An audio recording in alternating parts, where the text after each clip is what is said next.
The rain pounded relentlessly against the tinted windows of Karen's luxury SUV as she gripped the steering wheel, knuckles white with rage.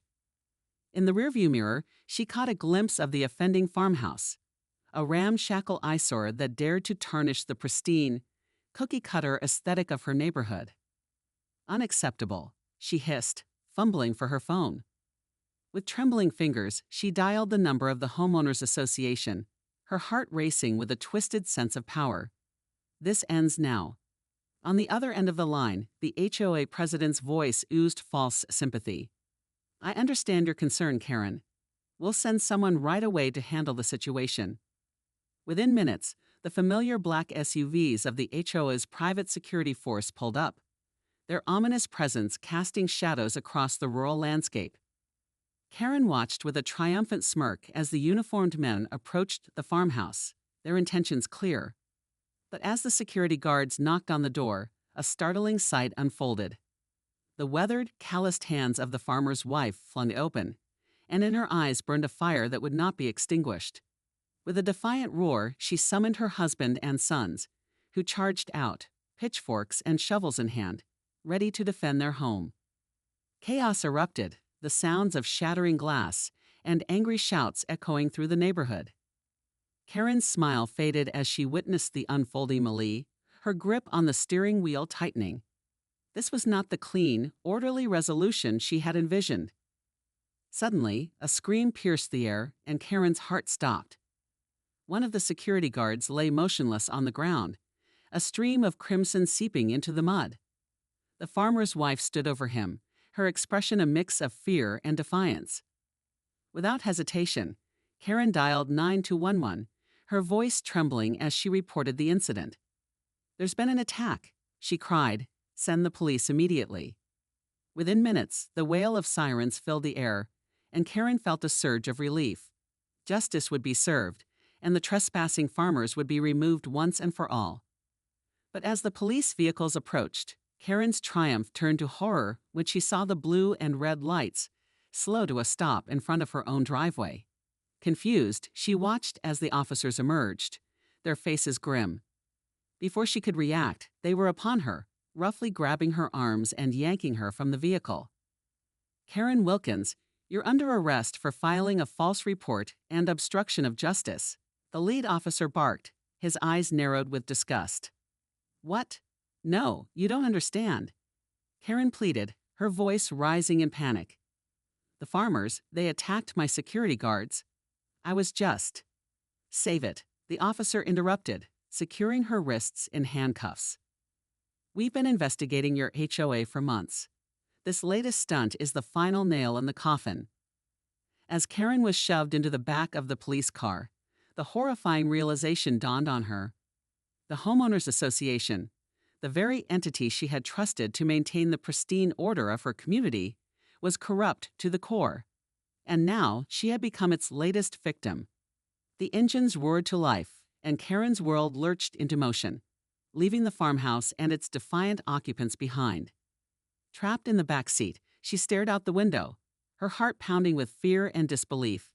This was not how it was supposed to end. The harsh fluorescent lights of the police station seemed to strip away any semblance of control Karen had once wielded. Seated in the cold, sterile interrogation room, she fidgeted nervously, her designer handbag, a symbol of her privileged status, now an unwelcome burden on the hard metal chair. Across the table, the detective's gaze was unwavering, his expression a mask of stoicism. "Mrs. Wilkins, we've been monitoring the activities of your Homeowners Association for some time now. The level of corruption and abuse of power is staggering." Karen's mind raced, desperately searching for a way out of this nightmare. "I don't know what you're talking about," she insisted, her voice laced with a hint of panic. "I was simply trying to maintain the integrity of our neighborhood. Those farmers were an eyesore, a blight on our community." The detective leaned forward, his hands clasped on the table. "That's where you're wrong, Mrs. Wilkins. Those farmers, as you call them, have been the victims of your HOA's tyrannical rule for years. Illegal surveillance, intimidation tactics, even trumped-up charges, all in the name of preserving your precious aesthetic." Karen's heart sank as the pieces began to fall into place. The sudden appearance of the security guards, the disproportionate response. It all made sense now. The HOA, the very institution she had trusted to safeguard her community, had been wielding its power with an iron fist, crushing any dissent or deviation from their vision.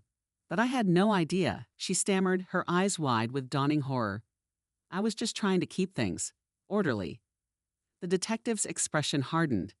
That's the problem, Mrs. Wilkins. Your obsession with order has blinded you to the suffering of your neighbors. You become a willing accomplice in a system of oppression. Before Karen could respond, the door burst open and a harried-looking officer entered. Detective, we just got word. The security guards are dead. The farmer and his family have disappeared. Karen's heart raced as the gravity of the situation sank in. She had unwittingly set in motion a series of events that had led to a deadly confrontation, one that had now spiraled out of control. The detective turned to her, his gaze unwavering. Mrs. Wilkins, you're going to tell us everything you know about the inner workings of your HOA. And you better hope your cooperation can mitigate the charges you're facing. Trembling, Karen nodded, realizing that her once ironclad grip on her community had been shattered.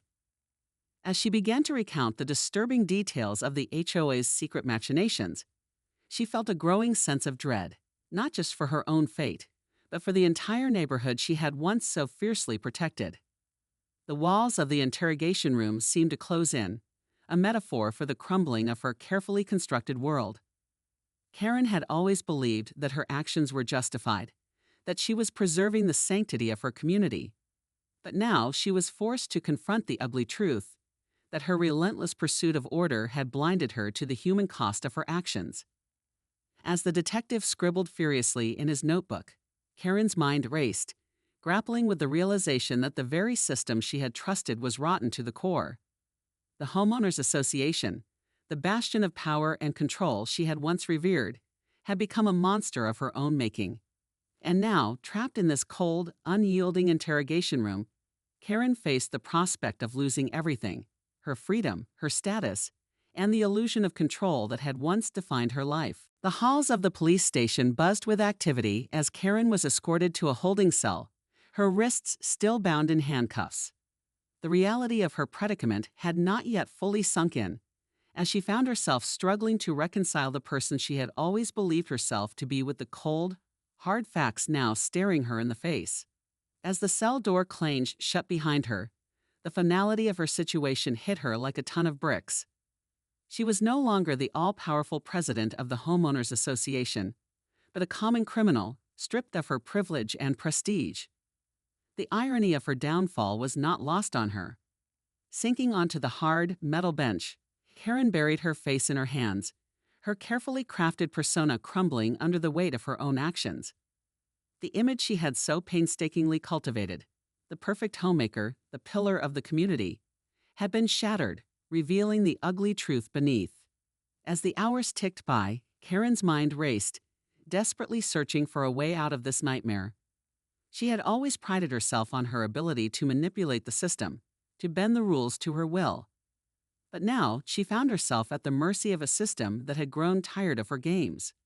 The sound of the cell door opening jolted her from her thoughts, and she looked up to see the detective standing before her, his expression unreadable.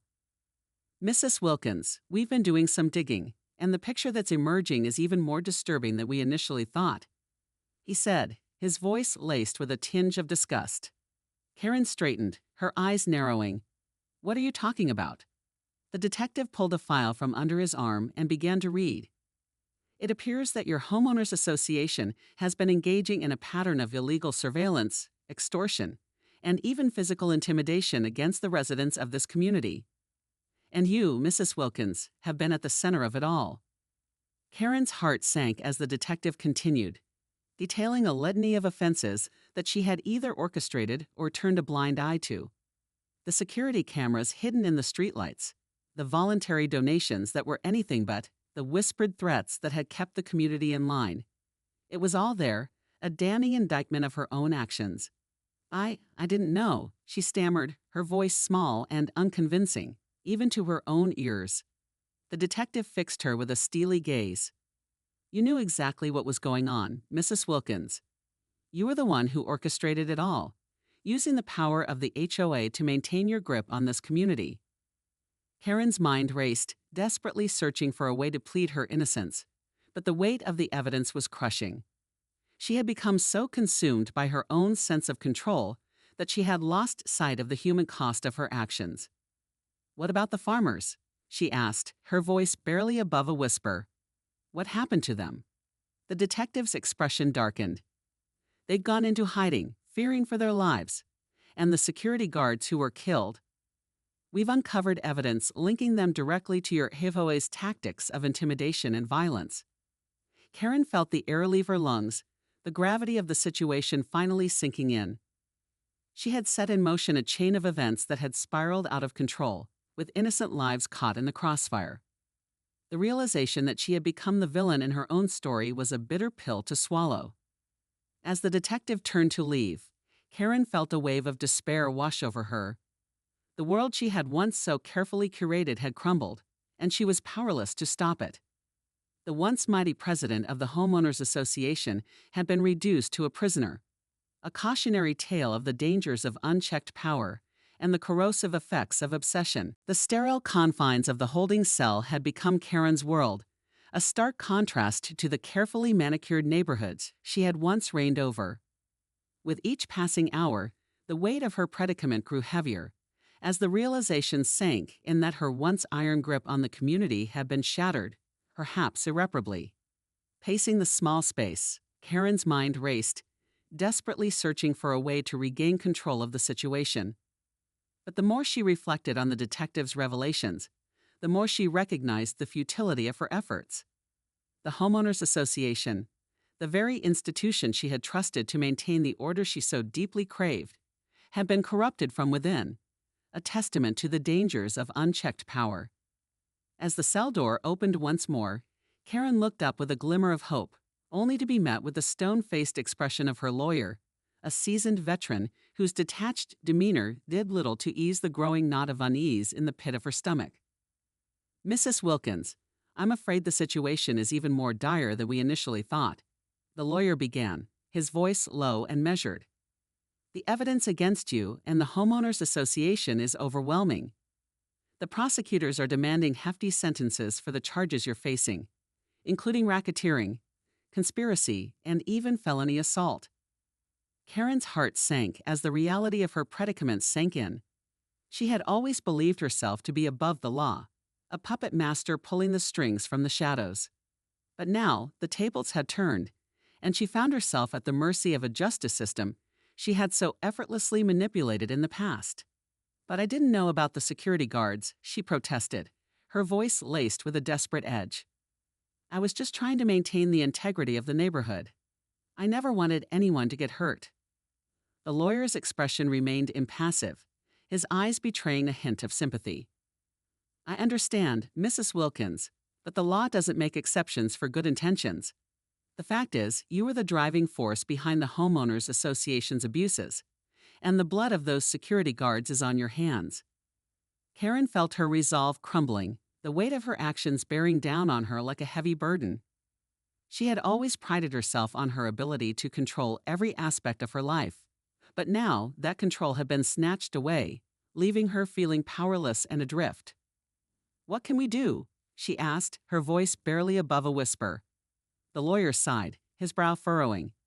"At this point, your best option is to cooperate fully with the investigation and hope for leniency from the court. But I won't lie to you, Mrs. Wilkins. The charges you're facing are serious, and the prosecutors are determined to make an example out of you." Karen's heart sank as the gravity of the situation finally hit her. She had always believed that her wealth and status would shield her from the consequences of her actions, but now she found herself staring down the barrel of a lengthy prison sentence, her once pristine reputation in tatters. As the lawyer turned to leave, Karen felt a wave of desperation wash over her. "Wait," she called out, her voice trembling. "There has to be something else we can do. I can't go to prison, not after everything I've built." The lawyer paused, his expression softening ever so slightly. "I wish I could offer you more, Mrs. Wilkins, the truth is, the evidence against you is simply too overwhelming. Your only hope now is to cooperate fully and pray for the mercy of the court." With that, the lawyer turned and departed, leaving Karen alone in the cold, unyielding confines of the holding cell. As the reality of her situation sank in, she felt a wave of despair wash over her, her once unbreakable spirit crumbling under the weight of her own misdeeds. The sound of rain pounding against the cell window did little to drown out the cacophony of voices echoing through the police station. Karen sat alone, her hands clasped tightly in her lap, her mind a whirlwind of fear and uncertainty. The walls that had once shielded her from the harsh realities of the outside world now seemed to close in, trapping her in a nightmare of her own making. She had always prided herself on her ability to manipulate the system, to bend the rules to her will, but now that very system had turned against her, exposing the ugly truth that lay at the heart of her carefully constructed world. As the hours ticked by, the weight of her predicament grew heavier, the gravity of her situation sinking in with each passing moment. The Homeowners Association, the very institution she had trusted to maintain the order she so desperately craved, had been corrupted from within, a testament to the dangers of unchecked power. Karen's thoughts drifted to the farmers, the innocent victims of her obsession with control. Where were they now, she wondered, and what had become of them in the wake of the deadly confrontation? The realization that her actions had led to the loss of life sent a chill down her spine, and she found herself grappling with a newfound sense of guilt and remorse. The sound of the cell door opening jolted her from her reverie, and she looked up to see the familiar face of the detective, his expression unreadable. "Mrs. Wilkins, we've been reviewing the evidence, and it appears that your cooperation may be the key to unraveling the full extent of the corruption within the Homeowners Association," he said, his voice low and measured. Karen straightened, a glimmer of hope flickering in her eyes. "What do you mean?" The detective pulled a file from under his arm and began to read. "It seems that the security guards who were killed were not the only victims of the accuses tactics. We've uncovered evidence of a much broader pattern of intimidation and abuse, targeting not just the farmers, but other residents as well." Karen's heart raced as the detective continued, revealing a web of deceit and manipulation that extended far beyond the boundaries of her own neighborhood. The HOA, it seemed, had become a power-hungry entity, wielding its influence with an iron fist and trampling over the rights of its citizens in the process. "So what does this mean for me?" Karen asked, her voice trembling with a mixture of fear and resignation. The detective fixed her with a steely gaze. "It means that your cooperation could be the key to bringing down the entire corrupt system. If you're willing to testify and provide us with the information we need, we may be able to secure a more lenient sentence for you." Karen's mind whirled, weighing the options before her. On one hand, the prospect of avoiding a lengthy prison sentence was a tempting one, a chance to salvage what little remained of her shattered life. But on the other, the idea of betraying the very institution she had once championed filled her with a sense of dread. I don't know," she stammered, her eyes downcast. "The Homeowners Association has been my life for so long. I can't imagine it any other way." The detective leaned forward, his expression hardening. "Mrs. Wilkins, the time for denial and self-delusion is over. The HOA you once trusted has been corrupted beyond repair, and your continued loyalty to it will only serve to prolong your own suffering. If you want any chance at redemption, you need to cooperate fully with our investigation." Karen felt the weight of the detective's words bearing down on her, the reality of her situation finally sinking in. She had spent years building a life of privilege and control, only to have it all come crashing down around her. Now she was faced with a choice: cling to the remnants of her shattered empire or forge a new path, one that might just offer her a glimmer of hope. With a deep, resigned sigh, Karen looked up, her eyes filled with a newfound determination. "All right, detective. Tell me what I need to do." The dim lighting of the interrogation room cast long shadows across Karen's face as she sat, her hands clasped tightly in front of her. Gone was the confident, domineering persona she had once projected. In its place, a haunted, weary woman, the weight of her transgressions etched into every line of her face. Across the table, the detective watched her with a mixture of curiosity and wariness, his pen poised above a stack of papers. "Mrs. Wilkins, I need you to walk me through everything. The security cameras, the intimidation tactics, the illegal surveillance. I need to understand the full scope of the corruption within the Homeowners Association." Karen took a deep breath, her eyes fixed on the table as the memories came flooding back. It started small, a few cameras here and there, just to monitor the neighborhood. But it quickly spiraled out of control. We installed hidden microphones, tracked the movements of anyone who dared to question the rules. Her voice trembled as she continued, the admission of her own misdeeds like a weight on her shoulders. And the voluntary donations. That was all a sham.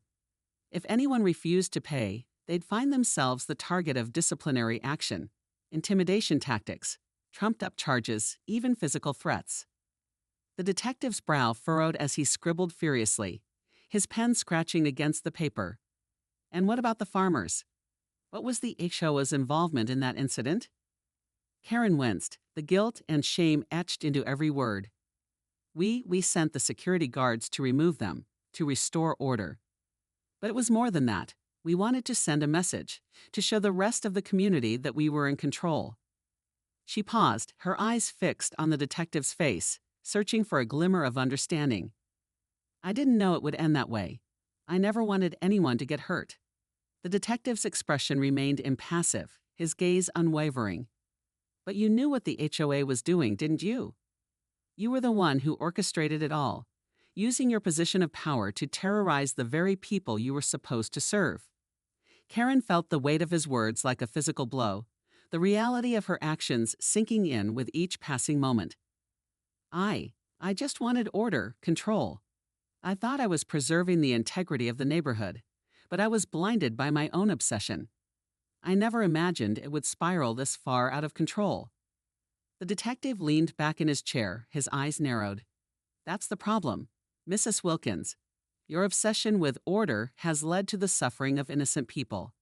And now you're going to have to face the consequences of your actions." Karen felt a wave of despair wash over her, the weight of her guilt and shame threatening to consume her. "What happens now?"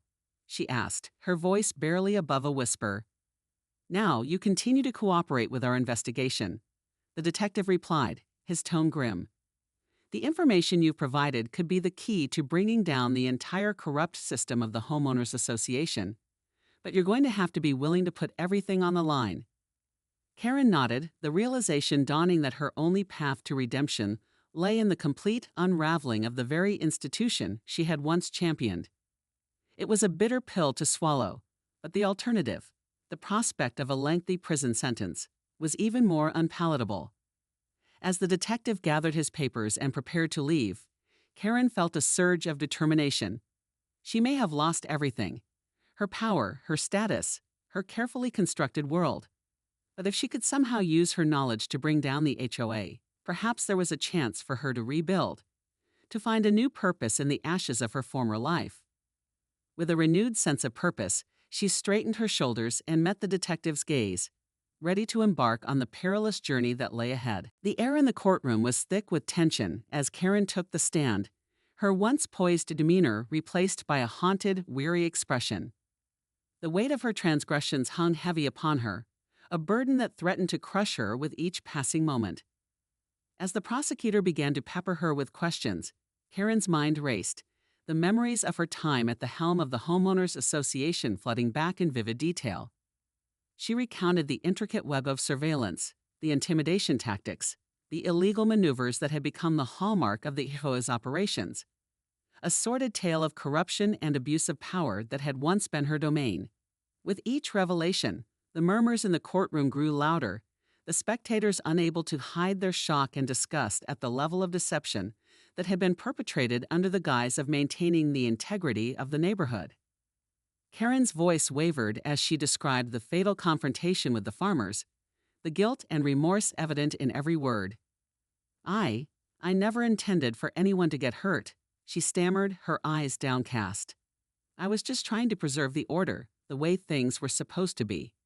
But I was blinded by my own obsession, and it spiraled out of control. The prosecutor's expression hardened as he pressed on, determined to leave no stone unturned. And what about the other residents, Mrs. Wilkins? The ones who dared to challenge the HOA's authority? What happened to them? Karen's shoulders slumped, the weight of her actions bearing down on her. They were targeted, intimidated, threatened. If they refused to comply with the HOA's demands, they would find themselves the victims of trumped-up charges, surveillance, even physical harm. As the details of the HOA's reign of terror unfolded, the courtroom erupted in a cacophony of gasps and murmurs, the audience struggling to come to terms with the magnitude of the corruption that had been festering right under their noses. The prosecutor's voice cut through the din, his tone laced with a tinge of triumph. And you, Mrs. Wilkins, were at the center of it all, the ringleader of this criminal enterprise. Isn't that correct? Karen's eyes squeezed shut, the weight of her guilt and shame threatening to consume her. Yes, she whispered, her voice barely audible. I was the one who orchestrated it all, who turned a blind eye to the abuses of power. I'm responsible for all of it. The courtroom erupted in a din of condemnation, the spectators unable to contain their outrage at the revelations. Karen felt the weight of their judgment bearing down on her, a physical manifestation of the price she would have to pay for her misdeeds. As the prosecutor continued his relentless questioning, Karen's resolve began to waver, the cracks in her carefully constructed facade beginning to show. She had once been the untouchable queen of the Homeowners Association, but now she found herself stripped of her power, reduced to a mere pawn in the grand scheme of justice. The hours ticked by, the trial a grueling test of endurance as Karen laid bare the inner workings of the corrupt HOA. With each passing moment, the realization dawned that her only path to redemption lay in the complete unraveling of the system she had once championed. As the day drew to a close, Karen stepped down from the witness stand. Her shoulders slumped in defeat. The weight of her actions had become a heavy burden, one that threatened to consume her even as she fought to make amends.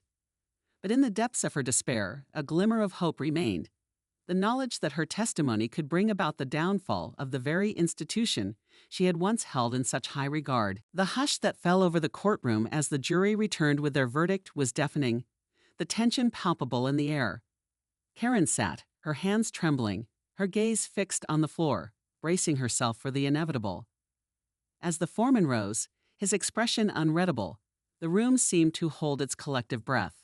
On the charges of racketeering, conspiracy, and felony assault, we find the defendant, Karen Wilkins, guilty on all counts.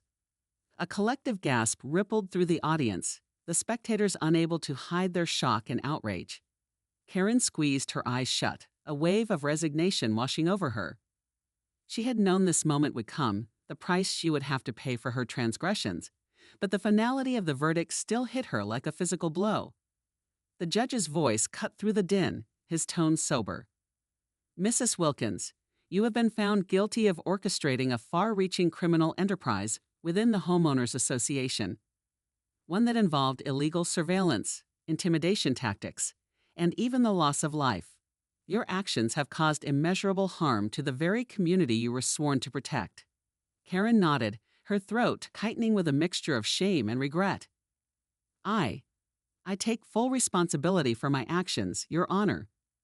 I was blinded by my own obsession with control, and I let that obsession consume me, with devastating consequences. The judge's expression softened ever so slightly. Your cooperation with the investigation and your willingness to testify against the Homeowners Association have been taken into account. However, the gravity of your crimes cannot be ignored. He paused, his gaze sweeping across the courtroom. Therefore, I sentence you to a term of 15 years in a state penitentiary, with the possibility of parole after 10 years, provided you continue to cooperate fully with the ongoing investigation. Karen felt the weight of the sentence like a physical blow, her heart racing as the reality of her fate sank in. 15 years, a lifetime, in the grand scheme of things. As the guards approached to escort her away, she felt a surge of despair, the last vestiges of her carefully constructed world crumbling around her. But as she was led from the courtroom, a glimmer of hope flickered in the back of her mind.